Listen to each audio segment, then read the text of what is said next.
Assalamualaikum warahmatullahi wabarakatuh. Perkenalkan semuanya, nama saya Rifki Argiano dengan NIM 123490015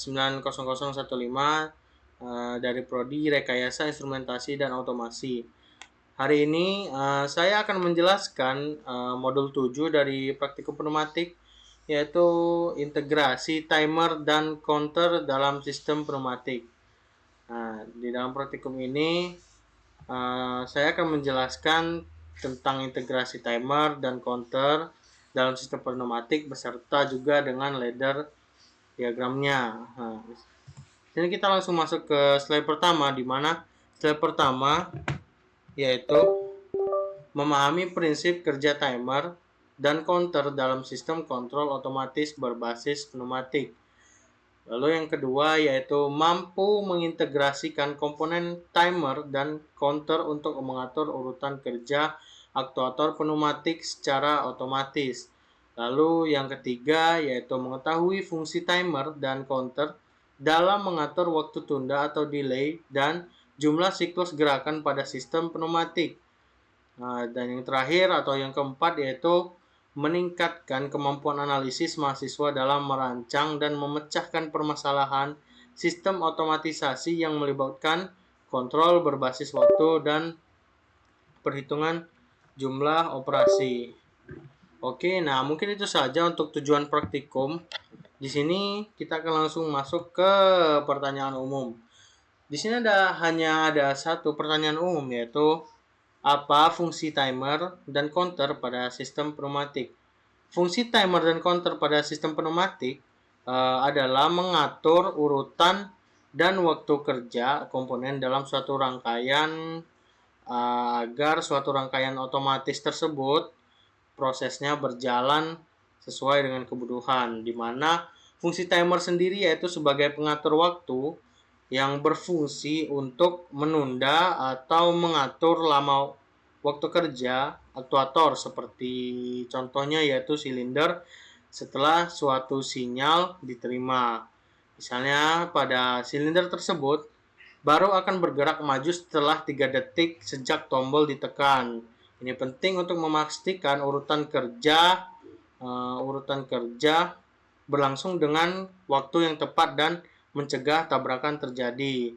Lalu counter sendiri yaitu penghitung yang berfungsi untuk menghitung jumlah siklus atau kejadian pengulangan yang terjadi dalam sistem pneumatik.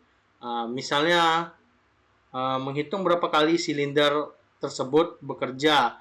Setelah mencapai jumlah yang ditentukan, counter dapat memberikan sinyal untuk menghentikan atau memulai proses lain. Baik, mungkin itu saja pertanyaan umum dan sedikit penjelasan yang saya berikan. Di slide selanjutnya yaitu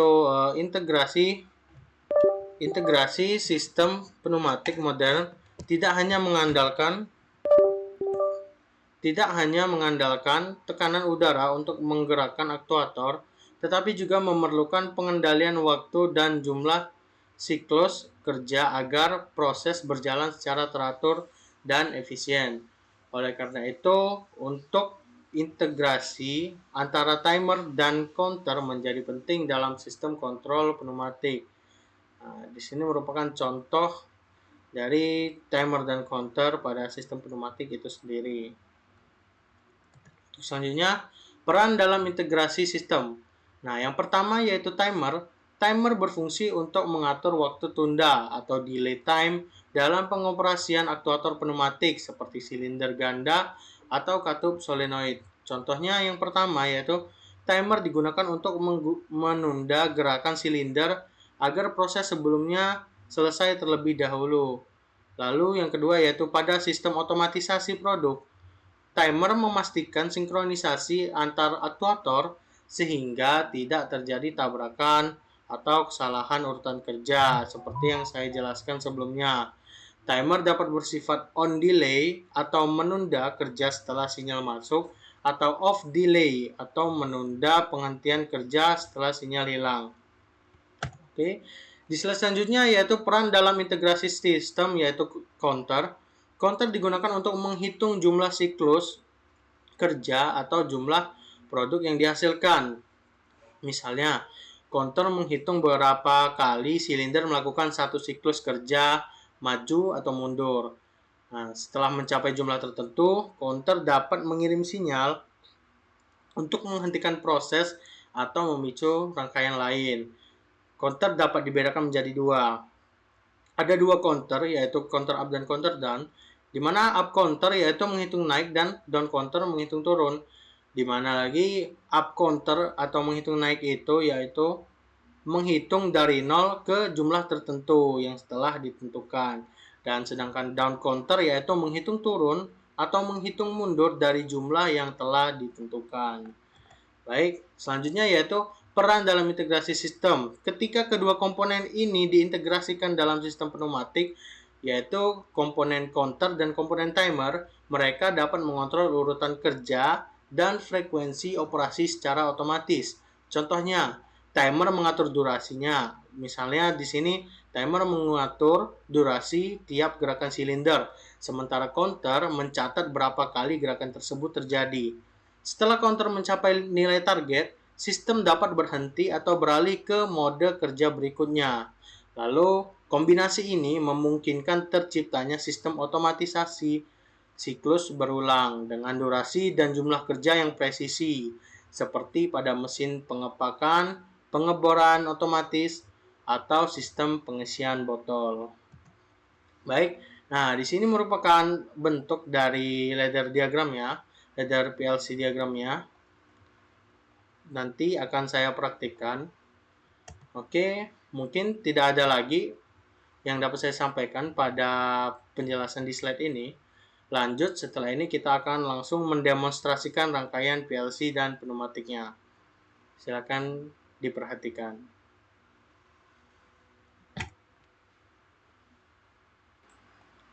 Oke, baik. Nah, mungkin sekarang kita akan masuk ke demonstrasi membuat ladder PLC-nya. Nah, di mana di sini kita masuk ke CX Programmer ya. Kita langsung buat new file saja. Ini kita modul 7.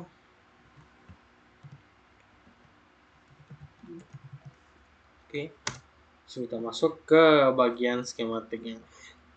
Nah, di sini kita akan membuat skematiknya di mana yaitu terdapat 4 rangkaian, di mana di sini untuk rangkaian sistemnya, lalu rangkaian timernya, lalu rangkaian silinder, dan yang terakhir yaitu rangkaian counternya. Yang pertama kita membuat rangkaian untuk sistemnya dulu, yaitu menggunakan push button on, push button off. Sini kita langsung masukkan protokolnya, yaitu dengan addressnya yang seperti ini 0,00, lalu kita kasih on. Untuk yang di sebelahnya kita berikan space, lalu kita buat new close contact untuk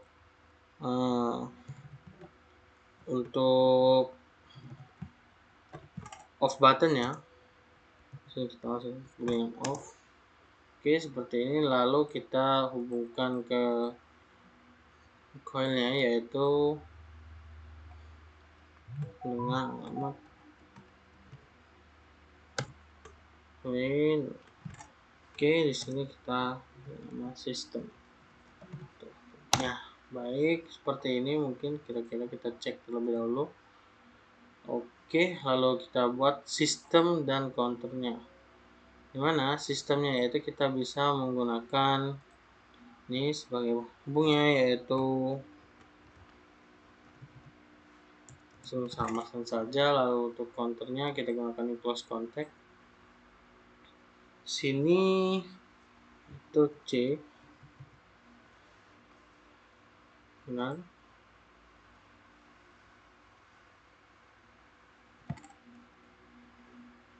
Oke.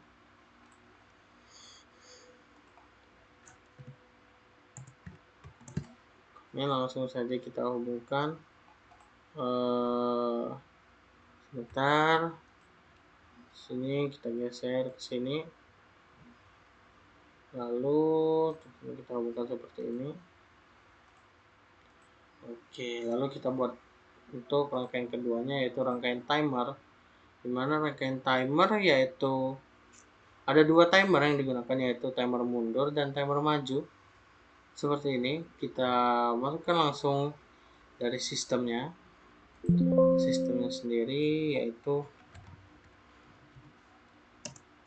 lalu ini untuk counternya.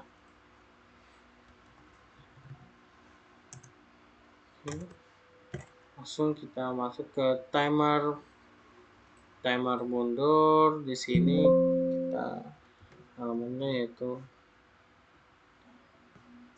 ini sebagai timer mundur.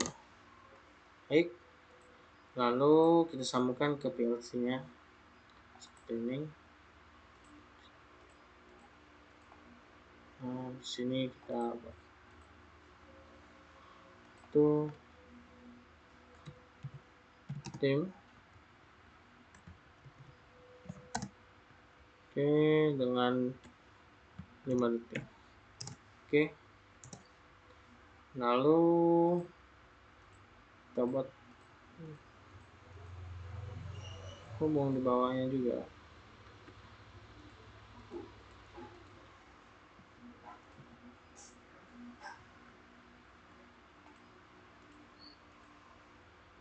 Sini langsung kita tambahkan timer majunya, yaitu sini sebagai lalu langsung kita sambungkan saja ini dengan alamat tim, lalu hashtag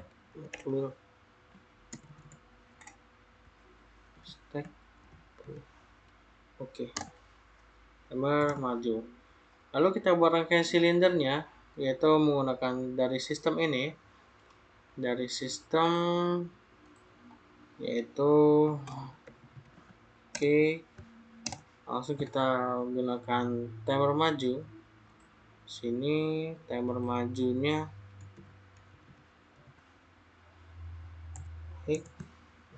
ini langsung kita hubungkan ke silindernya.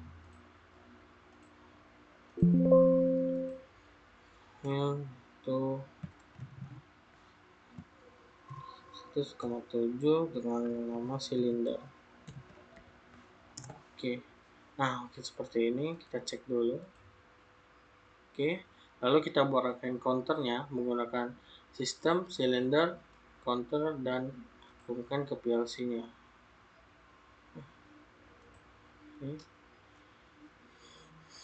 Sini dimana sistemnya yaitu sama,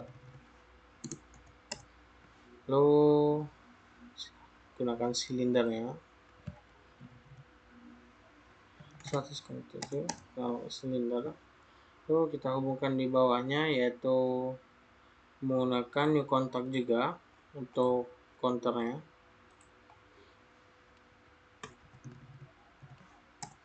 Oke, langsung kita hubungkan ke ini. Oke, lalu tambahkan hashtag 5 untuk pengulangan 5 kali. Langsung saja kita langsung hubungkan. Oke, nah mungkin seperti ini rangkaiannya, dan juga seperti inilah bentuk dari ladder diagram, di mana menggunakan dua timer yaitu timer mundur dan timer maju, lalu menggunakan counternya dengan pengulangan 5 kali ya. Baik, mungkin hanya sampai sini saja videonya. Terima kasih buat yang sudah menonton dan berikan like sebaik-baiknya. Saya akhiri. Wassalamualaikum warahmatullahi wabarakatuh.